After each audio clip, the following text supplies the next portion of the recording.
أعوذ بالله السميع العليم من الشيطان الرجيم بسم الله الرحمن الرحيم السلام عليكم ورحمة الله وبركاته. Peace be with you. During this month of Ramadan, we'll try to get a better understanding of the life of the Prophet ﷺ, the very meaning of his life, and some of the important events in his life, just to get a sense of how do we have to understand his life and how do we get some essential teachings. It's quite clear that we should not, very often we have some who are quite literalists in the way they deal with the life of the Prophet ﷺ, and they know the dates and they know what happens, but they are not extracting or drawing from his life the teachings that are essential for us. Because in fact, when we understand that he's a model, لَقَدْ كَانَ لَكُمْ فِي رَسُولِ اللَّهِ أُسْوَةٌ حَسَنَةٌ, that you understand that he's a model for you. This is a model that you have to follow. It's important to understand that you should not follow the acts, you should follow the teachings, you should follow the principles, you should get what he got from God.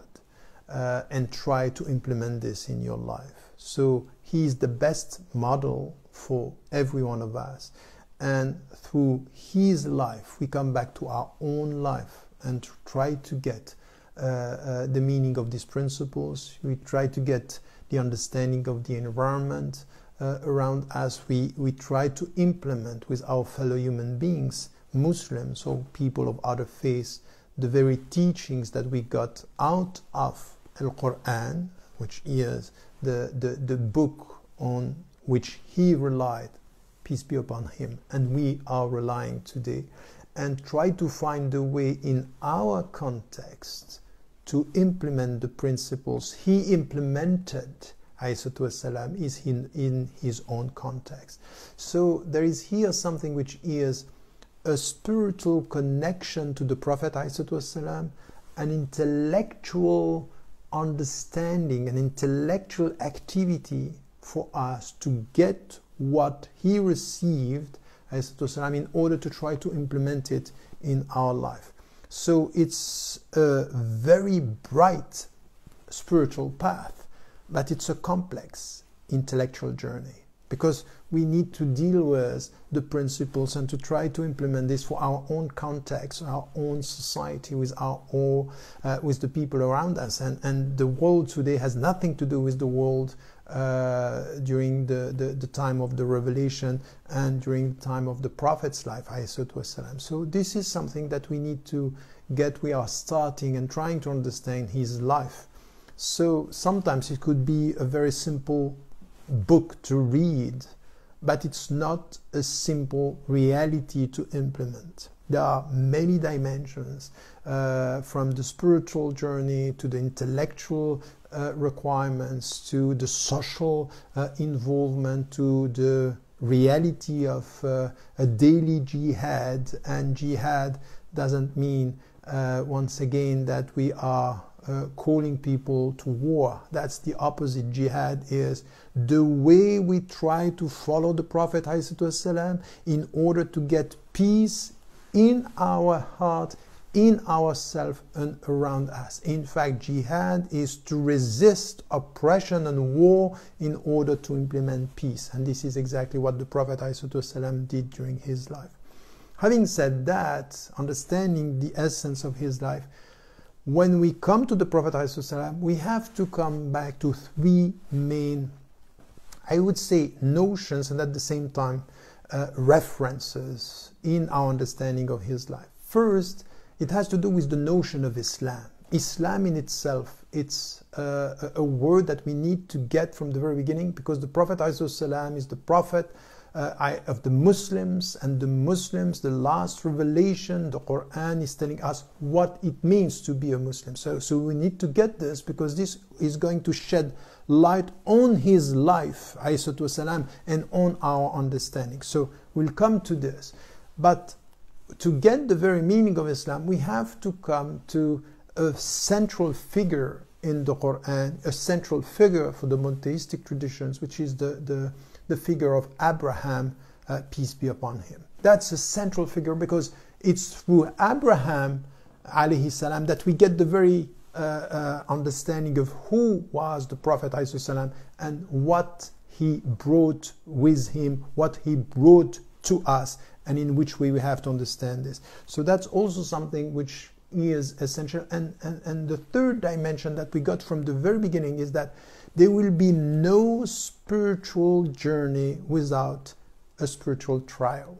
Trial is central from here. So if we get Islam as the first notion, Abraham, peace be upon him, as our reference when it comes to the Prophet ﷺ, understand the trial, because life it's a trial, but you will experience, and the prophets, the messengers experienced in their life this spiritual trial. We need to get this because this will help us to understand from the very beginning the life of the Prophet ﷺ in a very specific way. So let me start with the notion of Islam. Very often we start by translating in a very, very simplistic way. I repeated this so many times.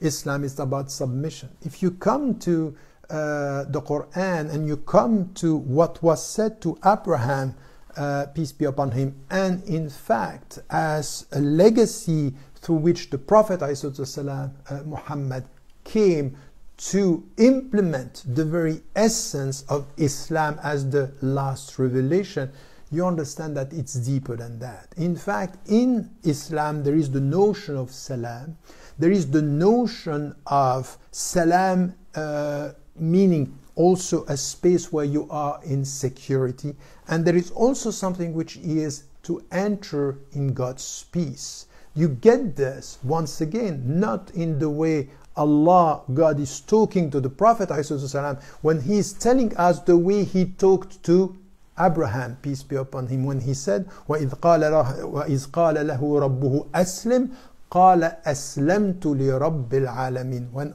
God asked him to surrender, he said, I surrender wholeheartedly to God. Meaning here that it's not said to the Prophet ﷺ, in fact it is said to Abraham as a reference. مِلَّةَ أَبِيكُمْ إِبْرَاهِيمَ. مِلَّةَ أَبِيكُمْ إِبْرَاهِيمَ. This religion is the religion of your father Abraham. هُوَ سَمَّاكُمْ. He called you مُسْلِمِينَ مِنْ قَبْلِ وَفِي هَذَا. He called you the Muslim. He called you the people who enter in God's peace wholeheartedly, in order to get this specific relationship to God, to surrender. So it's not to surrender without our will. With all our will and with all our heart, we enter into God's peace.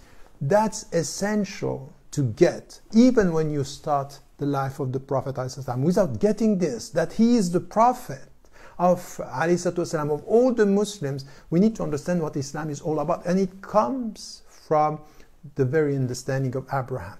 There is a second point which here with Abraham it's important, because Abraham is the one, the reference of monotheism, as I said, هُوَ سَمَّاكُمُ الْمُسْلِمِينَ مِنْ قَبْلِ. He called you the Muslims before even the Prophet ﷺ came, and by experiencing this relationship to God, he's helping us to understand the relationship the Prophet Muhammad ﷺ will have in the way he is going to translate the revelation. And there are two things here that are important. The lineage, it's important because he's coming from somewhere. Muhammad ibn Abdullah, it's coming from the very family of Abraham, peace be upon him, when he is, and we know he is the father, his first son with Hajar is Ismail. So our understanding here is that there is a lineage here that it's so important, which has to do with his blood, but more importantly, it has to do with spiritual legacy that came from Abraham alayhi. We need to get this. We need to understand this for three reasons. The first one is there is this relationship that we are coming from millata abikum Ibrahim. You are coming with this religion of your father Ibrahim alayhi salam. The second thing is that the space he left because Sarah, his first wife, told him, I don't want Hajar to be around, so take her far from here. So they left and they went to Becca. Where is Becca? Becca is the Arabian Peninsula. It's Mecca. This is where the Prophet Muhammad ibn Abdullah was born. And you understand the very relationship at the center. Becca is Mecca. And Mecca here has to do with the center towards which we turn our face 5 times a day. We follow in the footsteps of the Prophet ﷺ, who himself was following in the footsteps of Abraham ﷺ, connecting everything. So when you enter into the Prophet's life ﷺ, it's not just a simple life, it's a cosmic reality. It's something which has to do with history, it has to do with the very beginning of our revelation and the central position of Abraham alayhi salam.